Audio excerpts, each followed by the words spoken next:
Bulletin Gujarati હું છું આપની સાથે દીપા શર્મા। સમાચાર સુરતથી પ્રાપ્ત થઈ રહ્યા છે। પાણી ભરાતા ભારે હાલાકી સર્જાઈ છે। ભરેલા પાણીમાં વૃદ્ધને ઊંચકીને લઈ જવા પડ્યા। લિંબાયત મીઠી ખાડી વિસ્તારનો વિડીયો વાયરલ થયો છે। છાતી સુધી ભરેલા પાણીની વચ્ચે વૃદ્ધને લઈ જવાયા। ભરેલા પાણીમાં લોકોએ વૃદ્ધને ઊંચકીને એમ્બ્યુલન્સ સુધી લઈ જવા પડ્યા છે। વૃદ્ધ વયના વ્યક્તિને છાતીમાં દુખાવો ઉપડ્યો હતો। ખાડીપુરના પાણીમાં ફાયરના જવાનો દ્વારા રેસ્ક્યુ કામગીરી કરાઈ। લોકોમાં ભારોભાર રોષ ભભૂક્યો છે। માત્ર આ વર્ષની સ્થિતિ નથી, દર વર્ષે આ જ સ્થિતિનું પુનરાવર્તન થતું હોય છે। ખાડીપુરના કારણે સુરતના જે નીચાણવાળા વિસ્તારો છે તે પાણીમાં ગરકાવ થઈ જતા હોય છે, પરંતુ તેમ છતાં કોઈ જ કામગીરી જમીન પર નથી દેખાતી।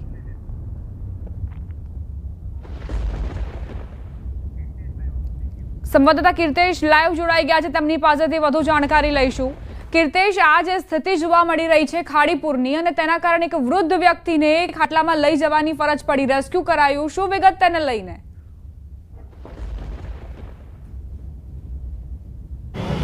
બિલકુલ દીપા, સુરતનો લિંબાયત વિસ્તાર છે। લિંબાયતમાંથી ખાડી પસાર થઈ રહી છે અને જે પ્રકારે સુરત ગ્રામ્યમાં વરસાદ પડ્યો છે અને વરસાદને લઈને ખાડીઓ ઓવરફ્લો થઈ છે ત્યારે નજારો જોઈ શકાય છે સુરત લિંબાયતની મીઠી ખાડી। હું કેમેરામેનને કહીશ કે પહેલાં દ્રશ્ય બતાવવાનો પ્રયાસ કરશે કે જે દિવાલ છે, દિવાલની બાજુમાંથી ખાડી પસાર થઈ રહી છે અને ત્યાંથી પાણી ઓવરફ્લો થતાં મીઠી ખાડી વિસ્તારમાં પાણી પ્રવેશાય છે। છેલ્લા 2 દિવસથી અહીંયા પાણી છે અને કહી શકાય છે કે આ પાણીને લઈને 10,000 કરતાં વધુ લોકો પ્રભાવિત બન્યા છે।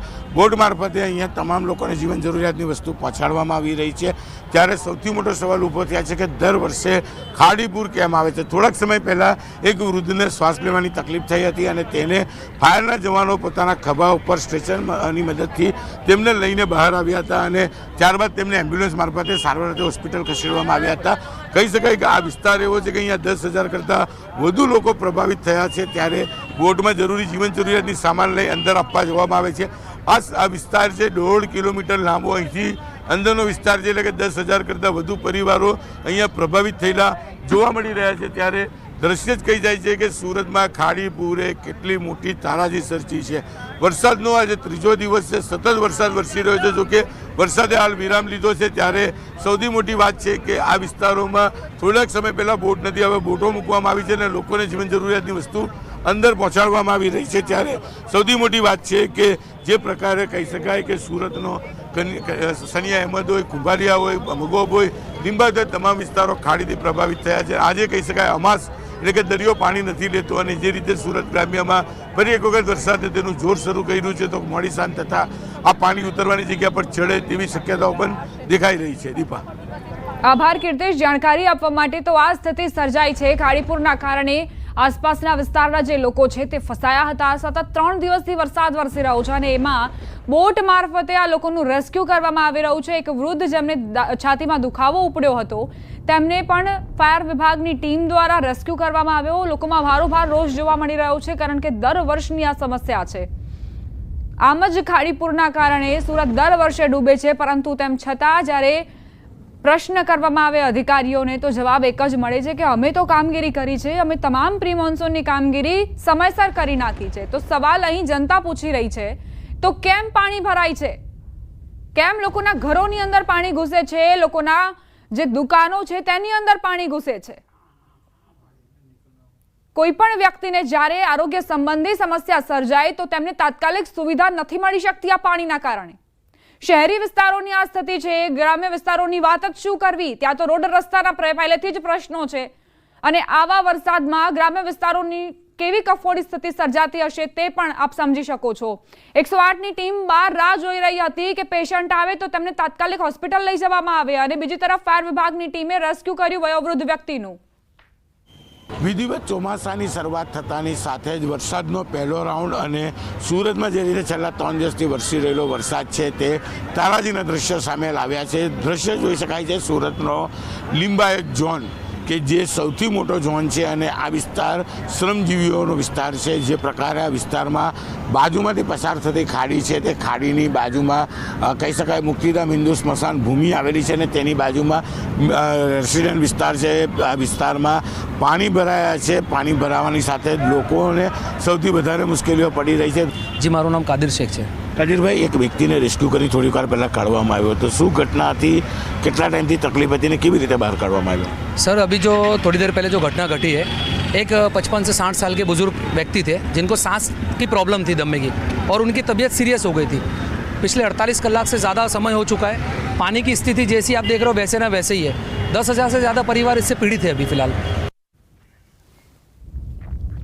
સુરતના પલસાણામાં વરસાદ બાદ તારાજી સર્જાઈ। પલસાણા તાલુકાના વરવા દ્રશ્યો સામે આવ્યા। 12 કલાકથી વરસાદ બંધ છતાં પણ પાણી નથી ઓસર્યા।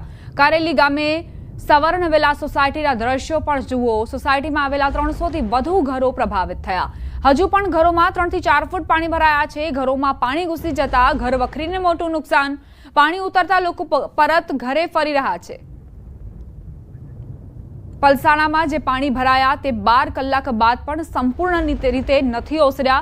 હજુ પણ ઘરોની અંદર પાણી જોવા મળી રહ્યા છે। ધીમે ધીમે પાણી ઓસરશે ત્યારબાદ લોકો પોતાના ઘરે પરત ફરી રહ્યા છે। ઘરોમાંથી ખાલી હાથ આ લોકો બહાર આવ્યા હતા।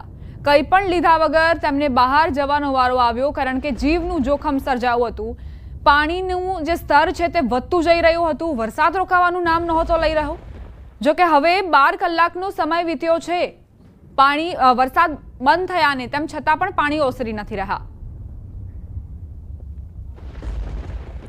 7 જિલ્લામાં અતિભારે વરસાદની આગાહી। વરસાદ અંગે હવામાન વિભાગની મોટી આગાહી। આગામી 7 દિવસ રાજ્યમાં વરસાદની આગાહી કરાઈ છે। જે નર્મદા અને તાપી માટે રેડ એલર્ટ અપાયું છે। અતિભારે વરસાદની સંભાવનાઓ નર્મદા અને તાપીને લઈને।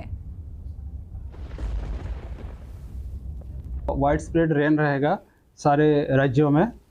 सौराष्ट्र कोस्ट और गुजरात रीजन दोनों क्षेत्रों में ही वाइड स्प्रेड हल्का से मध्यम बरसात का संभावना है।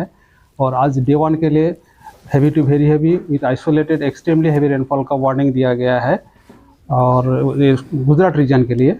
और सौराष्ट्र के इसके लिए हैवी रेनफॉल का वार्निंग है आज के लिए। और अगले जो दिन है 26 जून से लेकर 1 जुलाई तक हमारा गुजरात रीजन में heavy to very heavy rainfall isolated जगह में वार्निंग दिया गया है। વરસાદી માહોલમાં દમણના દરિયામાં મોટી ભરતી। દમણનો દરિયો તોફાની બન્યો। ઊંચા ઊંચા મોજા ઉછળ્યા। દરિયાના પાણીએ કિનારો વટાવ્યો। દરિયાનું પાણી સી ફેસ પર ફરી વળ્યું। સલામતીના ભાગરૂપે દમણ પ્રશાસને દરિયા કિનારાથી દૂર રહેવા લોકોને સૂચન કર્યું।